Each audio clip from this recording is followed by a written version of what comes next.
Turma, então vamos primeiro rever qual que é o conceito de que nós temos sobre função de transferência. Então, a função de transferência, ela vai definir a relação entre a entrada e a saída de um sistema.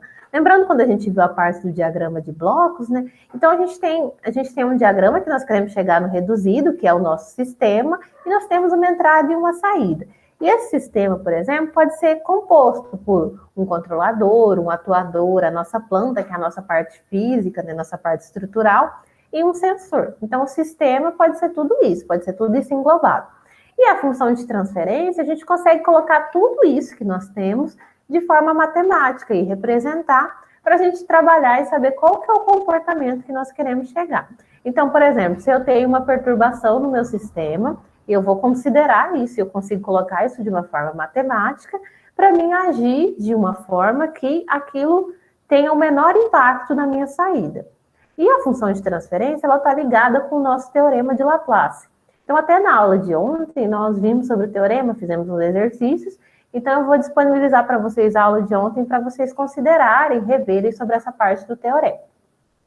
Mas vamos então agora rever sobre o que são filtros. Então, provavelmente vocês já consideraram, mas vamos dar uma relembrada, né, no que são os filtros. A gente tem até um diagrama de blocos ali em cima para mostrar o que é um filtro.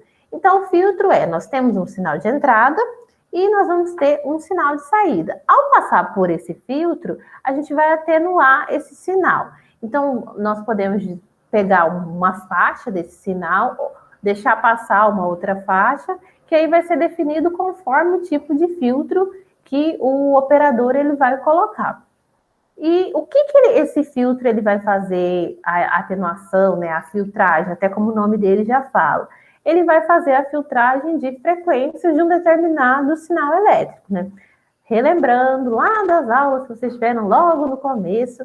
Então, o que é uma frequência? Né? Então, a frequência é aquela medida em hertz, que vai ser 1 sobre o período, e é o que a gente tem em corrente alternada, né? Então, em corrente alternada, que tem um comportamento ali. Isso aqui é mais para a gente relembrar, tá? Então, a gente tem uma corrente alternada, um comportamento senoidal.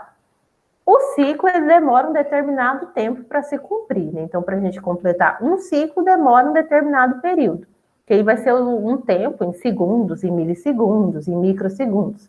E a nossa frequência é o número de vezes, de ciclos, né, que aconteceram em um outro determinado período de tempo. E vai ser a nossa medida em hertz. Então, quando a gente fala nessa parte de filtros, a gente vai pegar e vai filtrar uma determinada frequência de um determinado sinal. Então, nós precisamos saber o que é esse filtro para a gente ver como que a gente vai trabalhar na parte da função de transferência dele. E agora a gente vai ver aqui, ó, nós temos dois tipos de filtro, que são os ativos e os passivos. Nós vamos trabalhar com os passivos para na aula de hoje.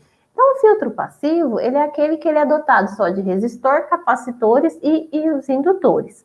O filtro ativo poderia ter resistores e capacitores, mas aí ele já teria um componente ativo, como um amplificador operacional, por exemplo.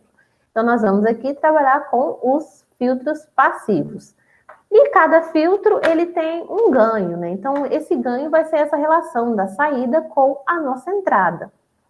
E é por isso que, como a gente cada filtro ele tem esse ganho, daí a gente consegue fazer uma ligação com a nossa função de transferência. Nós vimos que o nosso filtro, ele é um diagrama de blocos.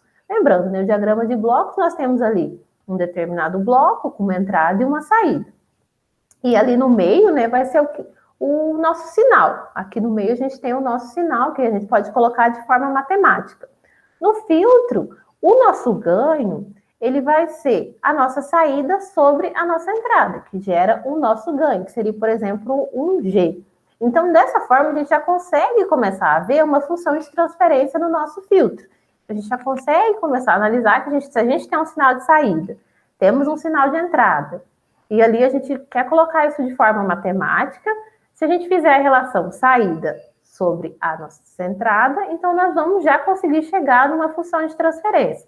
E como a gente analisou anteriormente, a função de transferência é isso, né? Nós temos a relação saída sobre a nossa entrada. Então, a gente já começa a ver ali qual que é um dos usos que nós vamos ter para a nossa função de transferência.